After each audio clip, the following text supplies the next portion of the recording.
দিকে দেখেন একদম ডান পাশে কর্নারে ইয়ের মতো যেখানে প্রোফাইল পিকটা ছোটো করে দেওয়া থাকে সেখানে আপনার ইয়ের মতো ট্রিপল 3টা দাগ আছে। সো আপনাদেরটা উপরেও থাকতে পারে। সো এখানে যাবেন, এখানে গেলে setting, help support setting privacy setting, সেটিংয়ে এটা এভাবে থাকে, এইটাই ক্লিক করলে এটা বের হয়ে আসে। দেন সেটিংয়ে ক্লিক করবেন, সেটিং। দেন এখানে প্রথম যে বক্সটা ওইখানে 3 নাম্বারটা personal details password and security ad preference, আমরা অ্যাড প্রেফারেন্সে ক্লিক করব।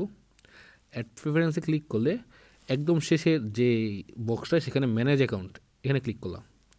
শেষে এখন যে অ্যাকাউন্টটা ডিলিট করবো এটা, ও সরি, এই যে দেখেন শেষে আবার একটা আসছে অ্যাকাউন্ট ওনারশিপ অ্যান্ড কন্ট্রোল, একদম শেষের বক্সটা, এখানে ক্লিক করলাম। এরপর সেকেন্ডটা ডিঅ্যাক্টিভেশন অ্যান্ড ডিলিটেশন, ক্লিক করলাম। এখন আবার অ্যাকাউন্টটা আসলে এখানে ক্লিক করতে হবে। এখন 2টা অপশন আসবে 7 দিনের জন্য ডিঅ্যাক্টিভ আর পার্মানেন্ট ডিলিট। সো আমি পার্মানেন্ট ডিলিট করবো, সেক্ষেত্রে আমি এখানে ক্লিক দিলাম।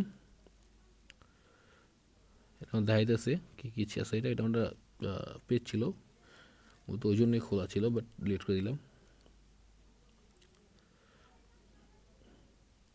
পাসওয়ার্ডটা পেস্ট করা কজ এখানে লিখতে একটু সমস্যা হবে। এখানে কারণ দেখাতে হবে, তো I would say spend much time in Facebook, এটা একটা কারণ। Continue, deactivation continue, delete account.